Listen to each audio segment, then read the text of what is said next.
Nuestro tema de hoy es la ley que busca garantizar los derechos de las personas en condición de discapacidad.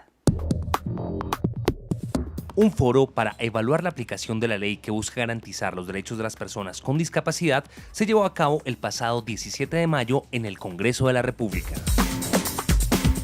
La ley le da sustento jurídico al tema de la discapacidad. Antes era bastante desconocido y ni siquiera se había reglamentado el tema en el Estado.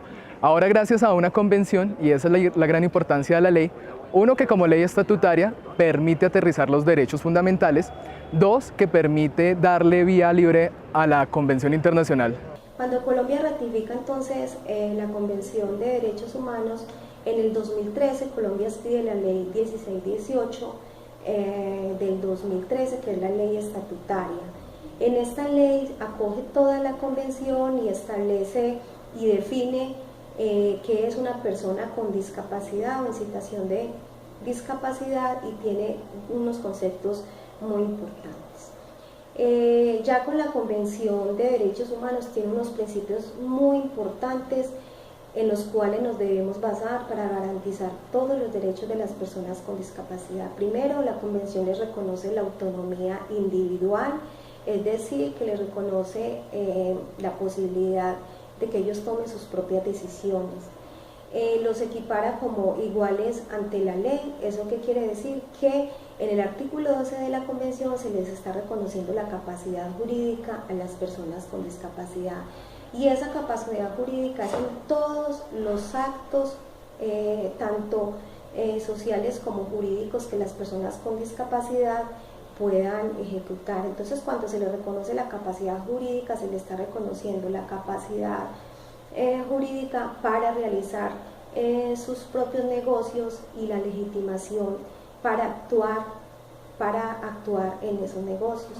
O sea, se les reconoce como sujetos de derecho, pero también como le da la legitimidad para actuar en nombre de él mismo, para realizar sus propios negocios jurídicos.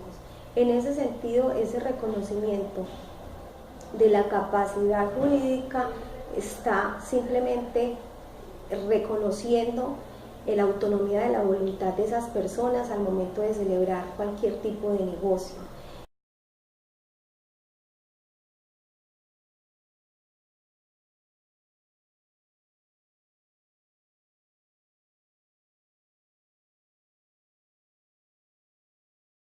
Que somos sujetos políticos de derechos y que como sujetos políticos de derechos luchamos y hacemos toda una apuesta para que sea reconocido por un Estado, en este caso un Estado democrático, nuestros derechos y las garantías a las libertades.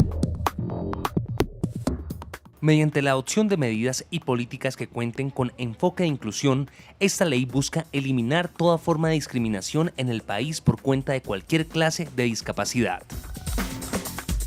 Pues hoy justamente vamos a hablar sobre esta ley que beneficia a miles de personas con discapacidad en el país, con María Elena y por supuesto con los senadores de la República.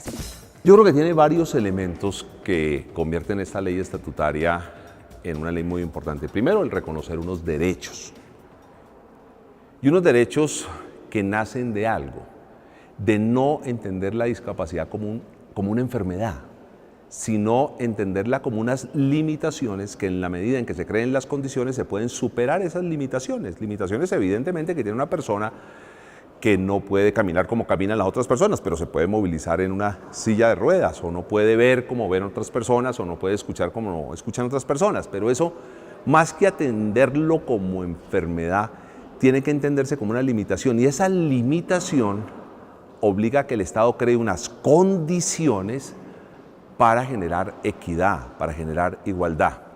¿Igualdad en qué? Reconocer los derechos a la salud que tienen los discapacitados. A las personas en condición de discapacidad, más que discapacitados, y el lenguaje también tenemos que ser muy precisos. Personalmente yo destaco que la ley se ha pensado en decirle a las instituciones, a los ministerios y a los diferentes entes o instituciones del Estado cuál es la tarea específica que tiene que realizar. Porque en la 1346, cuando en esa ley del 2009 reglamenta la Convención Internacional de Derechos de Personas con Discapacidad, perfecto, queda ya en el marco normativo y en el bloque de constitucionalidad del país, queda ya la ley, ¿sí? Ya queda reglamentada y ya queda ahí. Sarita es mi hija, ella tiene 9 años Y hace 8 años me enfrenté con un momento de verdad muy duro para mí, que fue la discriminación de mi hija en un parque de juegos, y ahí me di cuenta que yo no estoy tan protegida y no conozco nada de lo que puede proteger a Sarita. ¿Qué pueden hacer las mujeres? Bomberos. Bomberos, sí señora. Profesoras. Profesoras. Las doctoras. Doctoras. Para que no vea con la boca ahí. Sí, las que miran los dientes, las odontólogas. ¿Qué más pueden ser las mujeres grandes? Inventar barcos. Muy bien, manejar barcos. O sea que las mujeres pueden hacer muchas más cosas, ¿cierto? María Elena, quisiera que nos dijeras, en resumidas cuentas, cómo evalúan ustedes la ley para la discapacidad en Colombia. Primero, es un tema que la gente ignora muchísimo, se confunden a veces los términos. Es muy, digamos que es un gran logro que se haya logrado una ley estatutaria que defienda a las personas con discapacidad, sus cuidadores y sus familias, porque es una ley que nos protege a todos, no solamente a la persona. Pero del dicho al hecho, digamos que hemos encontrado unos grandes baches. La ley en papel se ve muy linda, en papel está perfecta. Las Naciones Unidas todo lo hicieron perfecto, pero cuando lo vamos a ver a nosotros, la población, no es tan cierto. Hemos encontrado muchos, digamos que muchos tropiezos, muchos problemas, hemos encontrado muchas cosas.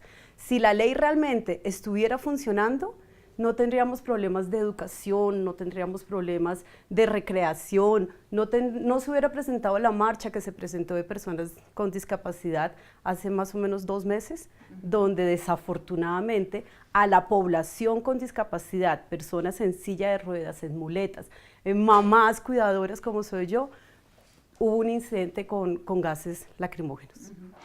Empecemos por hablar de lo que hay en el papel. ¿Qué de eso que está en la ley destacan ustedes? Educación. Tenemos derecho a la educación para nuestros hijos en el papel. Tenemos derecho a vivienda en papel. Tenemos derecho a recreación, a acceso a la justicia, a que nos rompan las barreras. Pero si lo vamos a ver realmente, tenemos barreras, la educación no está bien. La educación para las personas con discapacidad no se tiene que limitar a una primaria y a un bachillerato, sino hay muchas personas que no pueden entrar a una universidad porque no pueden. Su intelecto no le da muchas personas para leer, para escribir. Entonces esas personas, ¿qué pasa? Se vuelven en llaveros en sus hogares porque no pueden salir, porque no hay nada que vaya más allá. El SENA tiene, digamos que tiene programas que en teoría debiera apoyar a la población, pero preguntémosle a la población qué es lo que está pasando realmente. Los están sacando. ¿Por qué? Porque los profesores no están especializados para poder tratar personas con discapacidad.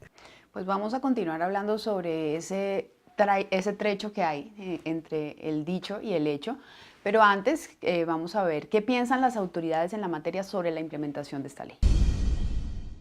Al momento ha tenido unos avances muy importantes, aunque sabemos que hace falta muchísimo. Uno de los avances que más rescato hasta el momento es que ha permitido dar todo un sustento jurídico a las leyes de discapacidad y al marco normativo de la discapacidad. A partir de la 1618 se han podido establecer muchos decretos reglamentarios y esos decretos reglamentarios han permitido que los ministerios, que las instituciones, que los diferentes entes del Estado tomen más en serio su responsabilidad y su tarea con la discapacidad.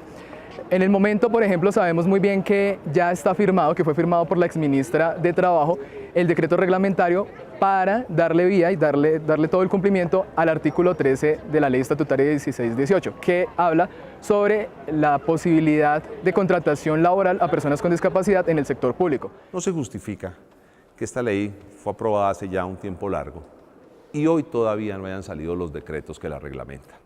O sea, voluntad política para ejecutar las cosas, que nuestras autoridades locales y regionales entiendan que en Colombia hay más de 1.800.000 personas en condición de discapacidad, que no son un problema, que pueden aportar para el desarrollo del país, pero que tenemos que crear políticas públicas que los incluyan.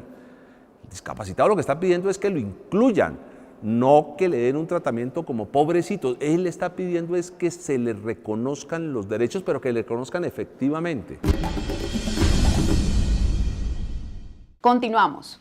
Del dicho al hecho hay siempre un camino que recorrer. ¿Cuál ha sido el que ha tenido que transitar esta ley que busca garantizar los derechos de las personas en condición de discapacidad? Ayer me impactó mucho en un foro que hacíamos, un muchacho que se para vivaz, es que se notaba, digamos, de las personas que se le brota la vivacidad, inteligencia, no podía escuchar y se comunicó con lenguaje de señas.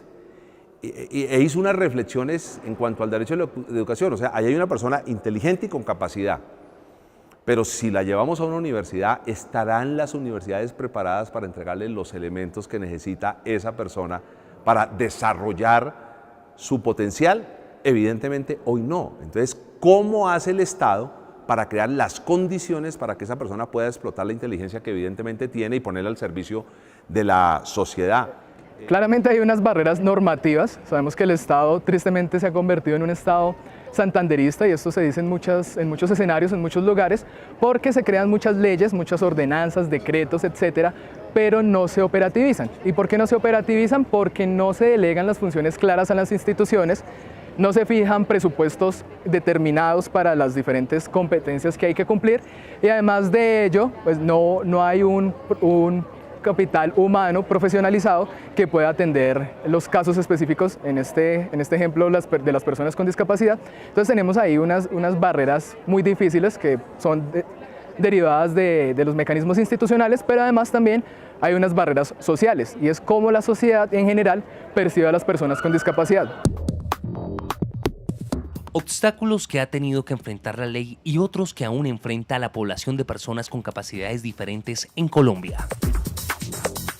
¿Cómo creamos normas positivas, discriminación positiva, para que el ciudadano pueda trabajar? En el proyecto del cual yo fui ponente, marqué algunas. Por ejemplo, aquellas empresas que quieran licitar en obras o en contratos o en servicios del Estado y que contraten personas en discapacidad o en condición de discapacidad, van a tener un puntaje adicional a otras empresas. Entonces generamos unas condiciones para que sea atractivo contratar a estas personas. Que el Estado colombiano está en deuda aún de comenzar a implementar el nuevo censo poblacional colombiano. Leí hace poco en un artículo en internet que desde el 2015 se viene trabajando en esa labor. El DANE viene adelantando la tarea y viene buscando otras herramientas para hacer más ágil y más adecuado el censo de población. Sin embargo, pues hace falta, se han quedado un poco cortos y se ha quedado colgado en la tarea. ¿Qué reflexión haría usted sobre la política, sobre las políticas para las personas en condición de discapacidad y cómo está Colombia hoy en día en esa materia? Mi reflexión sería que tenemos que actuar todos. No podemos dejar a las instituciones, al gobierno solo. No podemos sentarnos al otro lado y exigir si yo no estoy aportando.